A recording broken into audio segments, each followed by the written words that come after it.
Summertime's here, a lot of fresh fruits and vegetables, nice produce. Summer corn, if you're from Long Island, refreshing corn salad with a lot of vegetables. And a little other surprises too.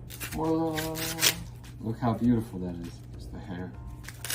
It doesn't even look real. It looks like a toy. Boiling water for like 7 minutes, like a bath. Grandma style. So let's talk about some characteristics that the hero faces on their journey. Usually they start out maybe like a black sheep. They don't fit into society. They don't know their purpose. They're confused and lost, but they know they have something maybe a little bit different or special about themselves. So they could have a gift, they could have a special talent, but they're too afraid to use it. They could be like smart or have really good intuition or feel things or sense things. And then what usually happens is they go on through life, they try to assimilate and be part of the crowd, the society, and then some type of trauma happens, some type of pain happens, a relationship not working out, or something happening with family, or people getting screwed over, right? Like life stuff happens. And then that could propel the hero to maybe go down a dark path for a while and explore that shadow self. But that hero stays with that dark energy for a while, and it's hard to get out of that pain, that sorrow, that dense, heavy energy. So it's easy to stay stuck in that dark energy. But I believe the hero doesn't really become the hero until they move past their inner darkness, move past that dark energy, and go to the next level and integrate their lessons, and then remember what they're fighting for and go back into the light. But still,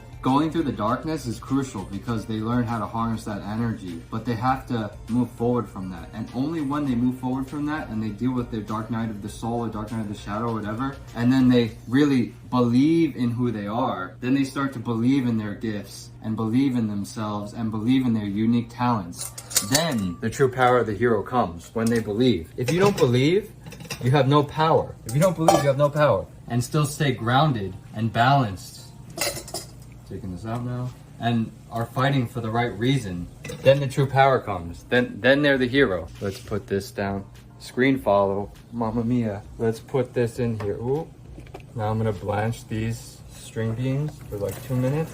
The hero needs to go through certain stages, certain lessons. It starts with not believing in themselves, not embracing their gifts, not embracing their talents, not embracing their power, to something challenging happening, something traumatic happening, dealing with that, dealing with their shadow. And then coming out of it, rising from the ashes like a phoenix, mamma mia, believing in themselves and integrating their dark, remembering what they're fighting for, their light side, becoming the hero, stepping into their power. And that is a good metaphor for us. You know, we live our lives and we go through challenges, we go through adversity like a diamond. A diamond becomes a diamond under pressure. You know, diamonds make diamonds stronger. So there's an element of adversity that we need to go through. Look at this beautiful color. People want to skip steps. We can't skip the steps of growth.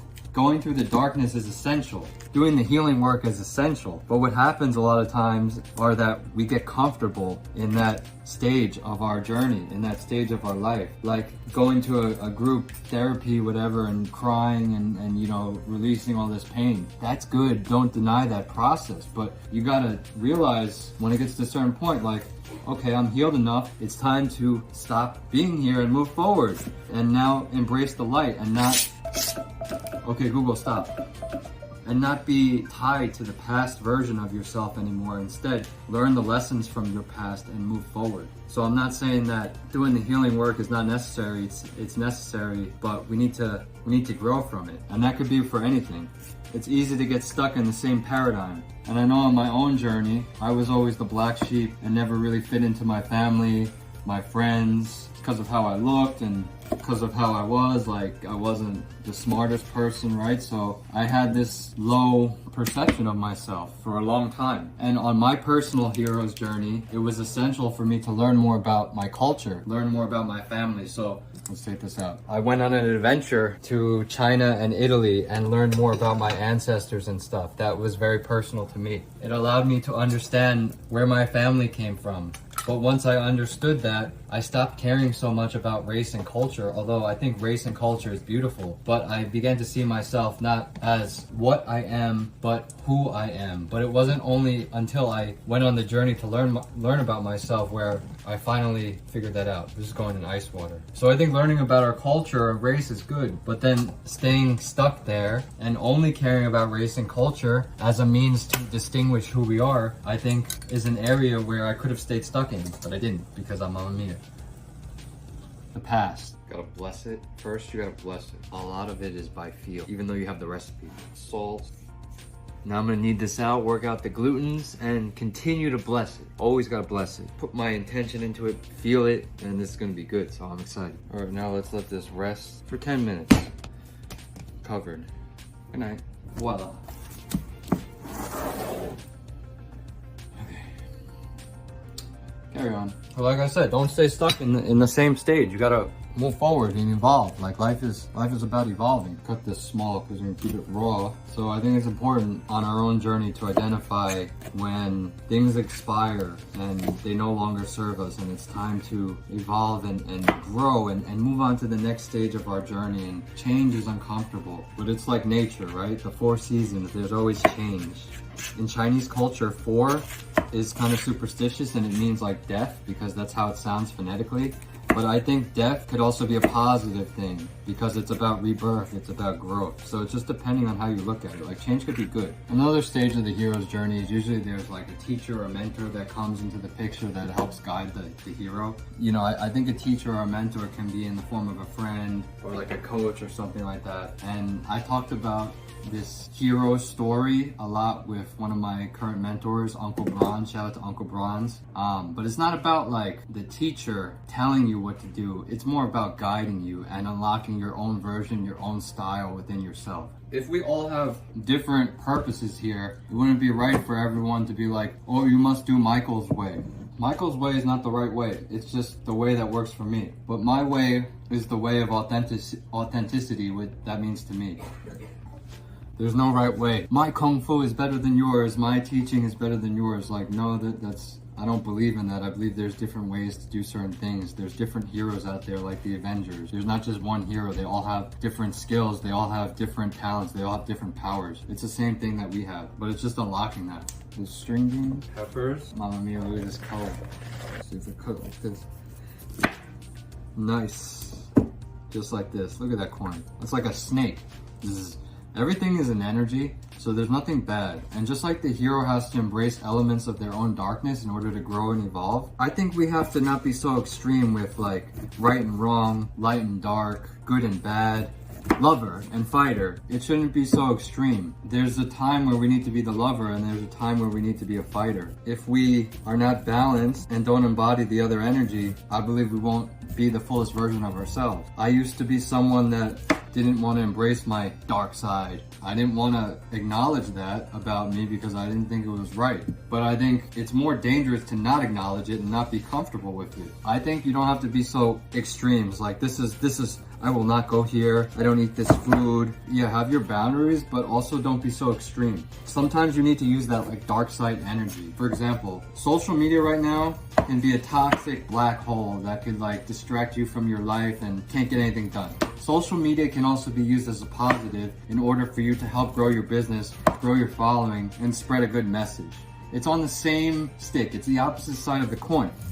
Now, with gaining a following and having an influence, it's important not to be in a fear frequency and try to elicit fear in people, and that's what a lot of society does. But I think if you don't use your influence for good, how can you spread your message? Like I was too spiritual for a long time, but I couldn't get anything done and I couldn't share my message. So I think it's important for me to use that, we'll say, use my influence, but use it in a right way. Use the social media, but use it in the right way to spread a message that's uplifting and not controlling. Everyone has a responsibility. It's like Spider-Man. With great power becomes great responsibility. Oh man, look at that corn going in. The future. I told you I got a lot of surprises up my sleeve. I got the pizza oven here. This Mamma Mia dough.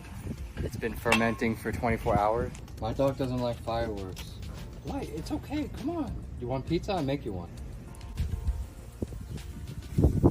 Nah, I'm just... Little Mamma Mia.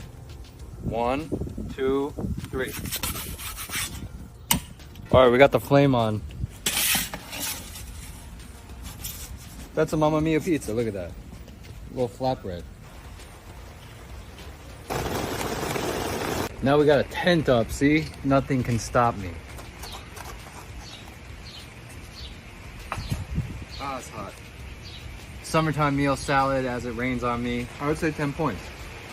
See, when you film videos, it's just like chaotic and blah, blah, blah. And Mother Nature always wins. There's about to be a rainbow. I called it. With influencer marketing now, a lot of times, if some influencer posts a video about this restaurant or this place, then so many other people will start just copying for no reason and promoting this restaurant or this place.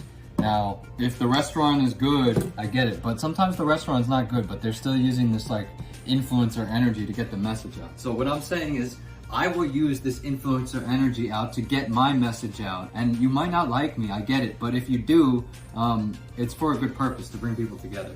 So you can use it too. But let's just not get carried away with ourselves and lose ourselves in the process, because when you're in the dark energy, you can lose yourself. Just like in the light energy, you can lose yourself. So there's no good or bad. It's just embracing both sides of yourself and becoming integrated and balancing, and knowing when to push or pull. That's it. Tomato. And you're thinking like, oh, Michael, like what I'm doing has no purpose. It has no meaning. Like I want to change the world. I want to do good. Well, if you change yourself, you change the world. It sounds cliche, but your frequency changes. You're inspiring the people around you just by being yourself. The more people that are being yourself, it's like a ripple effect, all right? So that's how you can think of it. So everything matters. Be intentional with what you do. Maybe it's making a stranger on the street happy just by saying hello to them or smiling to them and they're having a bad day, right? So little things like that add up and make a difference. But it could also be something, you know, like, oh, filming a video, starting a social media channel, and then someone really resonating with one of your messages and inspiring them to, you know, do this or start this business or something. Tomatoes.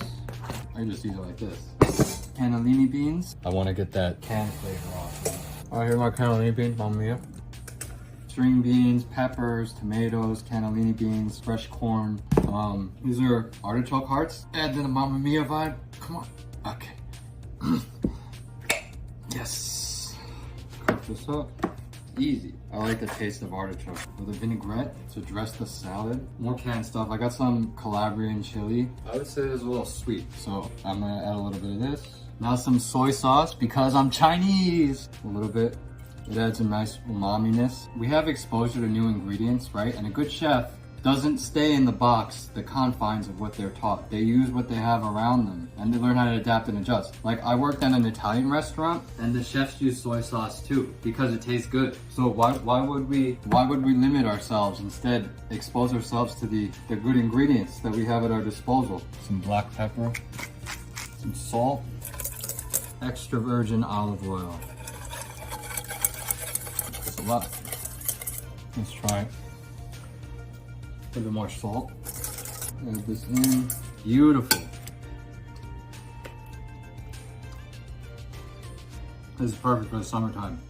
The Calabrian chili adds a little kick, but not too much. Freshness of the vegetables. I like the cannellini beans, sweet corn, honey. Okay, we need a little bit of acidity, so I'm gonna add some balsamic vinegar in here. This is Mamma Mia. It's reduced, so it's. Look at this. Look at this. I'm gonna add some fresh basil and some arugula. Looks amazing. The most important is the present, but we can timeline shift all the time. Go in the past, go into the future, go into the present, all the time. Time traveling, like it's my job.